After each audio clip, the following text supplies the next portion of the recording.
Hi, today I want to talk about how to activate your creative energy. So let's talk about how to harness that creative energy and bring those ideas to life. So we usually have a ton of inspiration, and sometimes we feel shame when we can't focus and stick to that one thing. But there's another way to look at it and how we can spread our attention around when we do want to focus it and the best way to do that. And I heard this term a little while ago, and I thought it was really fascinating. And I realized that I actually did this myself, and you might too. And it's called slow motion multitasking. And it's a way that you have multiple projects running simultaneously, and some can go further than others, but all of your interests are pursued. And we've always been told that focusing on one thing at a time is the best way to work, and that the brain can only focus on one thing. And that's absolutely true. But what we want to keep in mind is that we want to have multiple things happening, not simultaneously, but going on mindfully so that we can jump from one to another. Before we get going, I want to introduce myself. My name is Dena. I am a life coach for creatives. So if you identify as a creative professional, a creative enthusiast, this channel is here to talk about how to build your life full of purpose and meaning in the creative work that you do, and so that you're building what you love. So let's get back into talking about how to activate that creative energy. So when we get stuck on a project, usually what is a really good rule of thumb is to help mental untangle your thoughts when you're stuck is to actually go do something else. And usually when I've ever done anything, it's always been scribbling or do some sort of like very different creative piece that has like never sees the light of day. It's not for anyone but me. And it's just a way to help me untangle what I'm trying to solve over here so that I can kind of like create new synapses in the brain, new ways of thinking. It's really, really fun. And so I've been working for this way at quite some time, and I'm actually pretty bad because I do like having lots of things going on at once. It's just how I like to work. But it was really refreshing to read and to learn that there is such a term called this slow motion multitasking.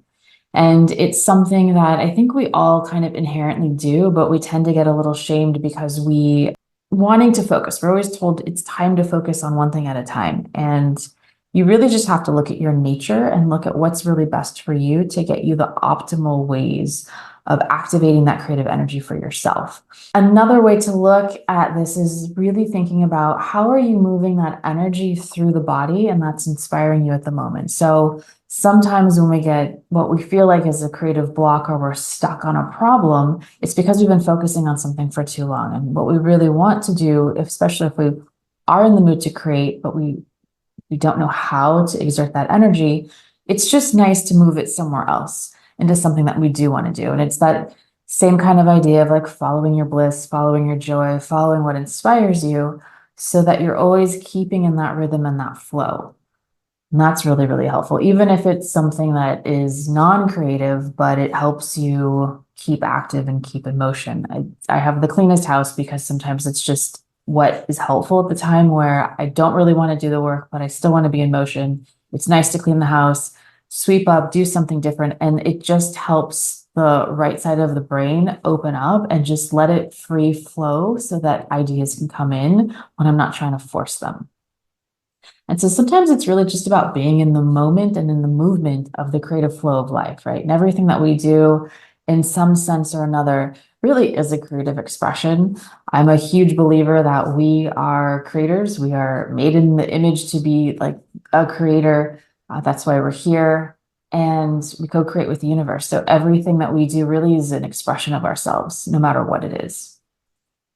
And so when you think about having a bunch of ideas, you want to activate them with the momentum of that creative energy. And it can be really anything too, right? And so that idea of jumping back and forth, you start to learn that art of intention. And really, when you're inspired to focus on one single thing, go do that thing. And it's okay to multitask. We're not really trying to do two things at once. You are doing one thing at a time, but it really is okay to have things happening, like multitasking, going around and doing and jumping. It's that slow motion with intention that I think is fantastic.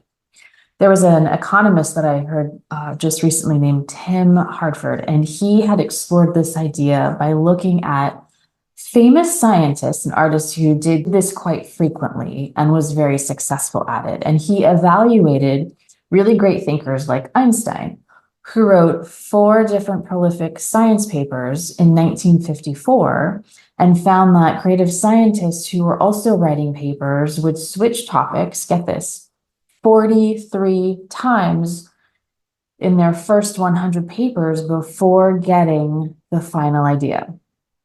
So don't feel bad if you have ever changed your mind. This is just part of the creative process. And many highly creative people do this when they're having projects at the same time. When we switch through things, we're working through things, we get new insights. It's the way that it goes. It's the flow of the creative nature and the creative energy. And I just want to bring this to light so that we're not shaming ourselves or feeling like we have this specific way that we're supposed to work, when really like the way that you work is the way that you work. And the more that we can accept our nature, the faster we can get into the work and not hold ourselves back. Because every time we shame ourselves, every time we think that, oh, I'm not doing it right, I should be doing something else, we're just holding ourselves back from doing the thing that we love the most. And so if this is you and you like to jump around and you have lots of ideas, you are highly creative. Welcome, my friends. You are in a good place. There's a famous philosopher named Kierkegaard, and he coined this as crop rotation. And it's that idea that you're moving from one idea to another, and you're sort of like pollinating or cross-pollinating, thinking from one place to another, and that just helps stimulate new ideas. Athletes also do this all the time in the form of cross-training in the body, and research has shown that there's benefits of cross-training in the mind. So, for example, if you want to cross-train your creativity and do very different types of activities, like music to writing to painting to drawing to whatever, really. It could even be something even more athletic. And you'll see that these principles and these ideas overlap and give you really different insights. And so when we start to embrace this art of slow motion multitasking, it can take on this idea and help us not be in such a hurry to do everything all at once. That it's okay to let things simmer and let them take the times that they will. Some things will have deadlines and they have to be done at a certain time, and other things will just be worked on for many, many years. A really great example is a person you might know named Darwin, and he had also worked on multiple projects for years. And one project that he studied earthworms for 4 decades until he wrote his last book, The Formation of Vegetable Mold Through the Action of Worms with Observations on Their Habits. So in those 44 years, he would take jars of earthworms, he would put flashlights on them, he would see how they crawled in the dirt, he would see what they would do in different environments, and he would just document and study little by little when he had downtime, nights, weekends, and through all of that research and experimentation, at the end of it, he was able to take all of that and write a book. Now, I don't know if he knew he was going to do that in the beginning or if this was just something he was really fascinated with and it just became kind of a labor of love. Either way, this was really encouraging to me. I hope it's encouraging to you that, what you're inspired to do, you don't necessarily have to figure out what it's going to be at the end. It's just pursuing things that you love. And down the road, it will be really clear what that is going to turn into. So it's a long time to play with earthworms. I'm sure his friends and his colleagues were like, dude, what are you doing with earthworms? It's kind of silly. It's kind of weird. I don't know. But he was dedicated and he had a vision, and he left the world with a really great book on understanding, that's farming, that's vegetation. It's really, really important for earthworms to be in soil that give it the most nutrients for food. It's really important. So it's a really great thing that he did. And I just want to leave you with a couple thoughts of this idea of like being in hermit mode and the single focus. I think is kind of a false dogma. I think we as creatives need to have a lot of things going on, and we need to be able to get insightful, ideas in different places that we didn't know before, and not shame ourselves because we think we're distracting ourselves when really it's just where our natural tendency and that creative energy wants to flow. So Take it slow, be really mindful of what you're doing, but have fun and go and pursue those little things. We're these little intricate creative creatures and we have these myriad of ideas and we need to pursue them. I think it's our duty to pursue them. So don't think that any idea is too small or too silly. Don't forget your earthworms. And there might be some ideas that just take years to make and uncover and finish. So it doesn't mean that you should give up on them because the results aren't immediate. We love to have everything happen yesterday. And instead, take those little intensive mini breaks and work on the things that you love and just let it fold in naturally and see what happens. The idea that we're not in a rush and you're going to do things that inspire you are the most important. So when you decide who you're going to be that creative person. Now, I hope this inspired you a little bit to pursue the things that you love.